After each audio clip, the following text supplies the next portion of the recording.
Un jour je serai le meilleur youtubeur, je posterai sans répit, je ferai tout pour faire de la YouTube monnaie et me taper des abonnés. Eh bien salut à tous et à toutes, aujourd'hui c'est Motor et nous allons donc nous retrouver pour une creepypasta des plus cool. On va parler de Clockwork, et quand j'entends cool j'entends à chier. Allez go! Donc, qui est Clockwork? Alors Clockwork, c'est une jeune fille qui s'appelle Nathalie. Alors le cauchemar aurait pu s'arrêter là, mais non, elle vit dans une famille au top du top, puisque son père lui pète la gueule et son frère lui pète le cul. Oui, c'est trop classe, hein. Elle a toujours adoré l'art, mais ses œuvres étaient plutôt cheloues, hein, jugez par vous-même.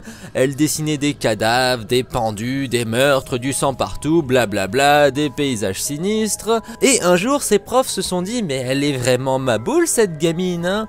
Donc ses parents se sont dit, enfin du moins son père et son frère, se sont dit, et si on l'abandonnait dans un hôpital psychiatrique? Ouais, le truc est absolument illogique, mais c'est pas grave, c'est pas moi qui ai écrit l'histoire, hein. Donc ils l'ont laissée dans un hôpital de fous, elle perd la boule, elle tente de se suicider, mais ça marche pas, elle se taillade le sourire de l'ange sur la gueule, c'est trop mignon, et un jour...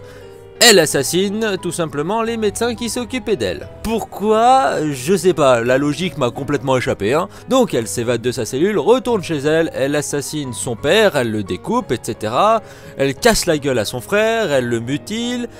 Dans le combat, elle perd un œil, du coup elle s'enfonce une montre dans l'œil, ce qui fait qu'elle a un cadran à la place de la tronche. Ouais, c'est absolument pas normal. Et elle tue son frère.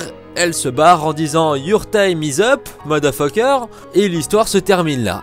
Ouais, concrètement, ce truc qui est illogique. Débriefing! Alors qu'est-ce que j'ai à dire sur cette creepypasta? Vous l'avez certainement compris, mais j'en suis pas fan. Cette version de Jeff the Killer au rabais est complètement à chier. On va pas se mentir, ok, notre pauvre Nathalie a eu une enfance difficile avec un père qui la prenait pour un punching ball et un frère qui la prenait pour un vagin artificiel. Vous pouvez vous douter que la petite a subi de nombreux sévices et que c'est affreux. Bon, la mère on sait pas trop où elle est. Elle est certainement partie dans le bar le plus proche, oublier sa vie de merde. Bon, elle dessine, elle finit dans un asile psy parce que, ouais, elle dessine des cadavres et alors, ouais, d'accord. Et au final, elle tue tout le monde. Alors ça, j'ai pas trop compris pourquoi. Ok, elle voulait certainement se venger, mais pourquoi le sourire de l'ange? Pourquoi le cadran de montre lui arrive dans la gueule? Ça, c'est vraiment le truc. Oui, alors elle s'appelle Clockwork.